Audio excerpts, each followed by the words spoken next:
Welcome to today's Explainer. If you're a professional investor managing mid to long-term allocations, you have absolutely noticed the intense cross-currents whipping through the market right now. So today, we're taking a step back. We're setting a calm, objective tone to cut right through that daily noise.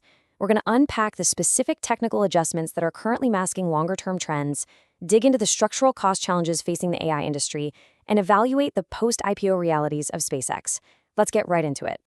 All right, let's kick things off with a staggering number, $8.3 trillion.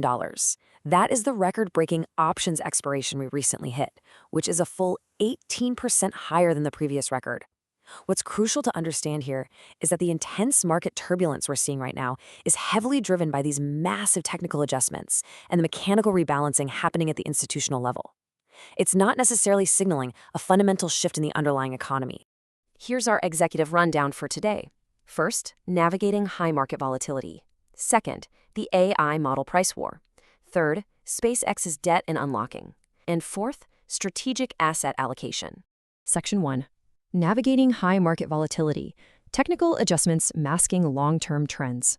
Behind the scenes right now, the top 100 U.S. pension funds are sitting at a funding ratio of 110%.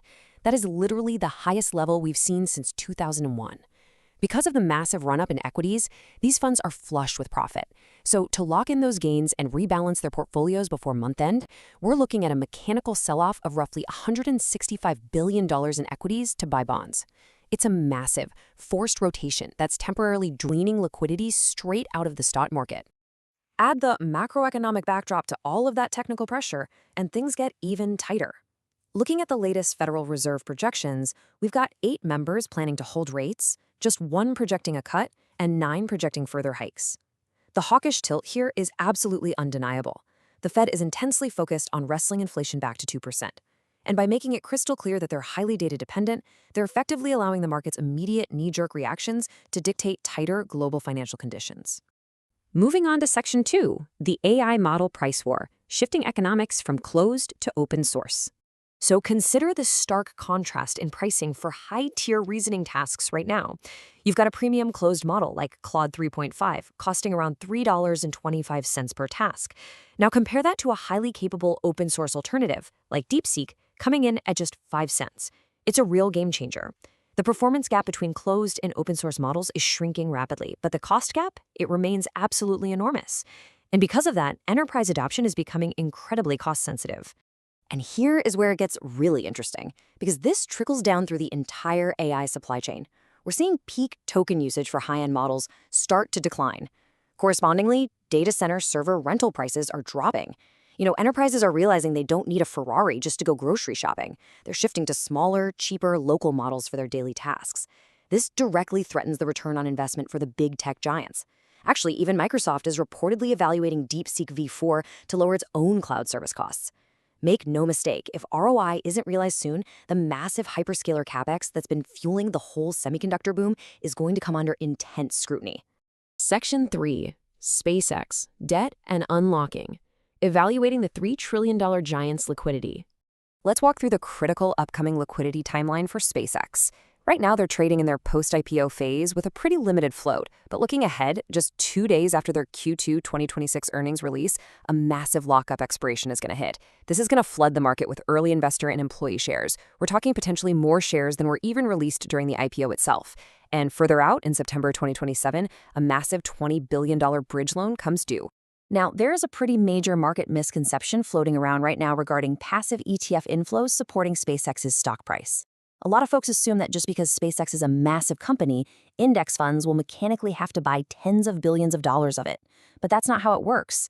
NASDAQ index weighting is matched to the public float, not the total outstanding shares.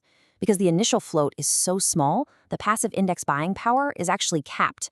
This severely limits the mechanical upward momentum the stock can enjoy in these early stages. When you put the pieces together, the financial pressure on the company really comes into sharp focus. SpaceX reached a valuation nearing $3 trillion, which effectively drained massive amounts of liquidity right out of the broader market. However, to refinance the bridge loan they used for the XAI acquisition, banks are currently preparing a $20 billion bond issuance. When you balance a $3 trillion valuation against an aggressive cash burn and a constant, heavy need for capital expenditure, it becomes pretty clear that the fundamentals will soon have to catch up with the hype. And finally, Section 4, Strategic Asset Allocation, the Professional Playbook. To really grasp the recent chaotic pullbacks we've seen in fundamentally strong sectors like semiconductors, we have to talk about value at risk, or VAR. JP Morgan recently put out a warning that semiconductor stocks have reached historical extremes in both valuation and market positioning. When daily volatility spikes like we've seen, it triggers the VAR limits hard-coded into institutional risk management software. This literally forces portfolio managers to mechanically sell off their semiconductor holdings to reduce risk exposure. And that happens completely regardless of how strong the underlying AI demand actually is. So what's the playbook here? Step 1. Endure the current technical garbage time. Let the massive pension funds and options expirations just wash through the system in late June. Step 2. Prepare for the historic July 1st capital inflows. Historically, July is an incredibly strong month as target date funds and retirement accounts deploy fresh capital into the market. Step 3. Use this current volatility to accumulate hardware stocks, specifically memory and infrastructure companies. We're looking for the ones that are firmly supported by rigid, already committed CapEx spending. I'm going to leave you with a final thought to mull over today. As we eventually transition past the noise of these option expirations and pension rebalancing, take a really close look at your holdings. Is your portfolio truly positioned for sustainable cash flow, or are you simply riding the mechanical momentum of market sentiment? Because at the end of the day, when the technical noise fades, it's only the fundamentals that remain. Thank you so much for joining me for today's explainer, and I look forward to analyzing the markets with you again next time.